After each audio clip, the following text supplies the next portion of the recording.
Assalamualaikum warahmatullahi wabarakatuh. InsyaAllah pada hari ini kita akan sambung pembelajaran pendidikan Islam bagi tahun 6. Jadi hari ini kita akan pelajari bidang hadis. Kita lihat pelajaran yang keempat iaitu hindari rasuah. Okey, kita tengok dulu hadis yang ada di hadapan kamu sekarang. An Abdullah bin Amr qala la'ana Rasulullah sallallahu alaihi wasallam ar-rashi wal murtashi. Maksud dia dekat sini daripada Abdullah bin Amr telah berkata Rasulullah sallallahu alaihi wasallam melaknat pemberi rasuah dan penerima rasuah. Jadi apa yang dimaksudkan dengan rasuah ni? Rasuah ialah satu pemberian yang diberikan kepada seseorang untuk membenarkan sesuatu yang salah. Contohnya macam ni lah yang dekat skrin tu. Seorang pekerja dia menghulurkan duit kepada majikan dia, pada bos dia untuk dinaikkan pangkat. Sedangkan dia tak layak pun untuk naik pangkat. Tetapi dia memberikan sejumlah wang kepada majikan dia dan majikan dia menerima untuk naikkan pangkat dia. Jadi itu adalah perkara yang dilaknat Allah. Jadi Allah melaknat pemberi. Pemberi ni siapa? Pekerja itulah. Dan penerima. Penerima adalah majikan dia. Jadi rasuah ni adalah satu perkara yang berdosa kita. Jadi kita ni kenalah menjauhi. Jangan kita rasa macam best je nak buat macam tu. Tak boleh. Jadi kita kena menjauhi perkara yang berdosa. Kemudian kita tengok sebab-sebab berlakunya rasuah. Jadi yang pertama adalah kerana iman yang lemah. Bila iman kita lemah, kita tidak takut dengan azab Allah. Kita rasa macam azab Allah ni sama je macam selalu kita kena. Jadi kita rasa macam tak takut. Kemudian kita akan mendahulukan kehendak diri daripada keredaan Allah. Kita akan lagi ikut nafsu diri kita. Okey, kita akan ikut apa yang kita nak. Kita dah tak fikir dah Allah redha ke tak. Sepatutnya kita kena fikir. Okey, kalau saya buat macam ni, Allah redha ke tak? Kalau saya ambil benda ni, Allah redha ke tak? Jadi, salah satu sebab rasuah adalah sebab diri kita, iman kita ni. Dalam iman kita ni yang lemah. Sebab itu, solat kita kena cukupkan 5 waktu. Bukan. Yang kedua adalah kelemahan diri. Jadi, orang yang gagal melawan kehendak diri, dia akan mengambil rasuah. Okay, contoh dia dah teringin nak iPhone. Contohlah iPhone kan. Kemudian tiba-tiba ada orang offer untuk bagi dia duit. Okay, tapi dia kena tolong buat macam ni. Benda yang jahat lah. Okay, kemudian dia pun fikir, oh ni rezeki ni. Dia pun ambil je. Tak boleh lah macam tu. Okay, itu dikira sebagai rasuah lah. Okay, untuk buat benda-benda yang jahat. Okay, kemudian tiada ilmu dan kesedaran tentang dosa dan bahaya rasuah. Ini pun bahaya juga. Okay, bila kita tak ada ilmu, bila kita tak ada kesedaran, kita tak tahu pun tentang rasuah ni, kita pun pakai ambil je. Kita cakap, oh ini tak apa, ini rezeki Allah bagi. Tak boleh. Jadi kita kena ada kesedaran. Sebab itu macam kamu sekarang, sebab itu kamu belajar tentang rasuah. Okey, jadi rasuah ini adalah perkara yang berdosa, yang bahaya. Kamu dah belajar sejak kecil ni, sekolah rendah ni, jadi insya-Allah kamu akan tahu sampai ke besar. Kamu akan ingatlah. Jadi ada setengah orang dia tak tahu. Tak tahu tentang rasuah ni macam mana, apa bentuk rasuah. Jadi kita kena betul-betul tahu, betul-betul belajar tentang rasuah. Apa itu rasuah? Supaya kita dapat mengelakkan diri kita daripada terjebak rasuah. Dan sebab yang terakhir adalah bersifat tamak. Okey, ini pun datang dari diri kita sendiri. Okey, bila kita ingin, bila kita nak sangat something tu, kita nak meraih, dapatkan sesuatu dengan mudah, kita pun terima je bila orang nak bagi rasuah. Okay, tengok pula duit banyak kan. Benda-benda yang di offer tu pun best-best. Kita pun ambil je duit tu. Contohlah, kita memang teringin sangat dah nak beli PS5 ni kan. Okay, lepas tu orang tu pun dia offer. Okay, saya bagi awak duit berjumlah sekian, sekian, sekian. Awak kena tolong saya dapatkan jawatan ni. Contohlah, dia pun okey, saya terima. Jadi sebabkan dia fikir okey, dia nak beli sesuatu. Jadi apa salahnya dia ambil duit tu? Jadi tak bolehlah macam tu. Kemudian mahu segera hidup mewah. Ini pun satu. Bila kita ada sifat tamak dalam diri, bila kita nak hidup mewah, kita akan terima je, kita akan sanggup buat apa-apa. Tapi bukan semua orang lah.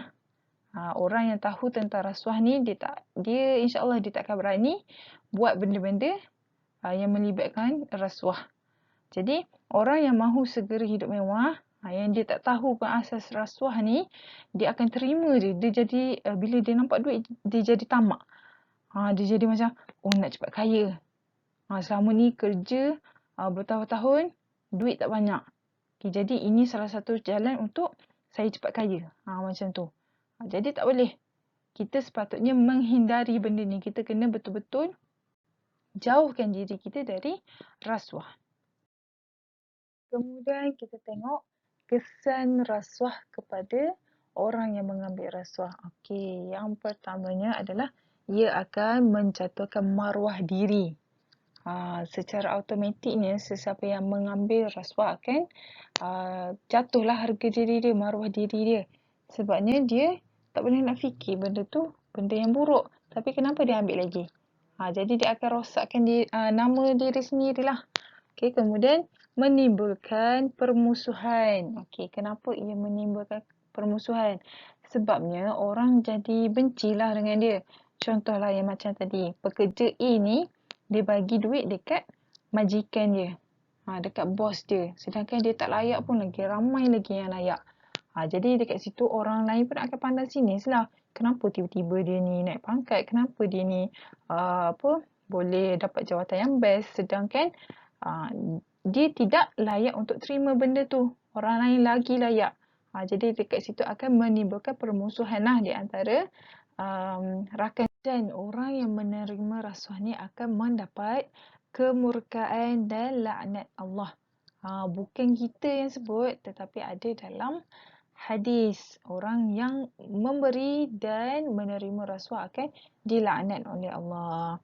Okay? Jadi bila kita tak dapat redha Allah ni, kita dilaknat oleh Allah, hidup kita pun tak akan bahagia.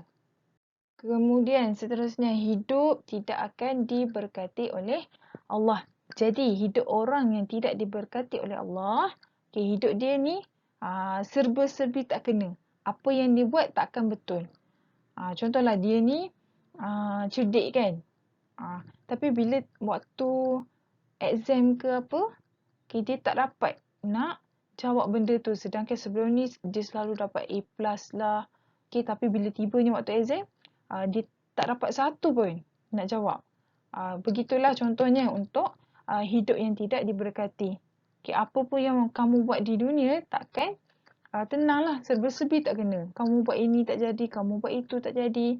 Jadi jauhkanlah diri kita dari rasuah. Kemudian yang terakhir, sifat amanah dan tanggungjawab akan terabai. Jadi kalau sebelum ni kita ada sifat amanah, kita ada tanggungjawab. Contohlah tanggungjawab untuk family ke, sifat amanah. Family tu kan tanggungjawab. Contohlah bapa si A ni. Dulu dia sangat tanggungjawab dekat keluarga dia. Tapi kesan daripada dia mula mengambil rasuah, dia mula abaikan family dia. Hidup dia jadi tak tenang. Dia abaikan family, dia jadi gilakan harta, nakkan kemewahan. Jadi family dia pun dia letak ke tepi. Dia lebihkan duit yang dia nak cari, yang dia nak dapatkan tu. Jadi dahsyat kesan rasuah pada diri kita yang kita dah belajar tadi. Yang sekarang kita tengok apa kebaikan bila kita menjauhi rasuah. Yang pertama, masyarakat hidup bersatu padu. Jadi kita ni di kalangan kita lah, masyarakat, kawan sekerja kamu ke, kawan-kawan rakan kamu, kawan karib ke, akan hidup lebih bersepakat, bersepadu, lebih aman lah. Bila tak ada rasuah ni, kita tak ada rasa nak musuh-musuh pun dengan orang. Okey. Kemudian, sesuatu organisasi akan stabil. Okey, sesuatu organisasi ni contohnya macam dekat pejabat lah. Pejabat dia ada organisasi. Okey, contohnya pengarah, kemudian penolong pengarah, kemudian bawah-bawah dia sampailah kepada pekerja-pekerja yang di bawah. Okey, jadi bila kita jauhkan diri dari rasuah ataupun satu syarikat tu dia jauhkan diri, jauhkan syarikat tu, semua orang dalam syarikat tu dari rasuah, jadi dia punya organisasi tu akan lebih stabil. Okay, akan tak goyah lah sebab bila kita tak ambil rasuah ni, okay, dengki mendengki pun insya-Allah lah tak ada. Okay. Kemudian jauh dari kemurkaan Allah. Okay, ini yang paling kita risaukan bila dapat kemurkaan Allah kan. Jadi rasuah ni bila kita jauhi diri dari rasuah, ia akan jauhkan juga diri kita dari kemurkaan Allah. Sebab bila Allah murka, hidup kita tak akan berkat. Kemudian yang terakhir, ekonomi, politik dan sosial sesebuah negara tu dapat dikukuhkan. Ini yang besar-besarlah melibatkan ekonomi, politik dan sosial dapat dikukuhkan. Maksudnya bila sesebuah negara tu kita memang tak guna tak ambil rasuah, orang-orang atasan, pihak-pihak atasan pun tak ambil rasuah, maka ekonomi ke dari segi politik ke semuanya akan kukuh, akan lebih stabil, tak ada nak goyah-goyah, tak ada orang ni dengki dengan orang ni, tak ada bermusuh ni dengan tu bermusuh, tak ada.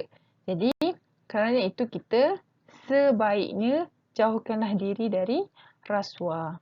Bila kita dah masuk kepada pengajaran daripada hadis. Okey, jadi apa yang kita dapat ambil daripada hadis yang kita dah belajar tadi? Okey, yang pertama, kita hendaklah menjauhi rasuah kerana Islam melarang kita memberi dan menerima rasuah. Okey, jadi kena ingat kita mesti jauhkan diri kita, tak kisahlah diri kita ke, kalau kamu nampak kawan kamu nak bagi rasuah ke, okey, kita terus larang dia. Kerana bukan kita cakap dekat dia, bukan saya yang larang, tapi Islam larang kita bagi rasuah dan terima rasuah. Kemudian orang yang terjebak dengan rasuah akan mendapat laknat Allah. Jadi kita dah belajar dah tadi, kita dah tengok dah hadis tu, barang sesiapa yang menerima rasuah atau memberi rasuah akan mendapat laknat dari Allah. Tak mendapat keredaan Allah dunia dan akhirat.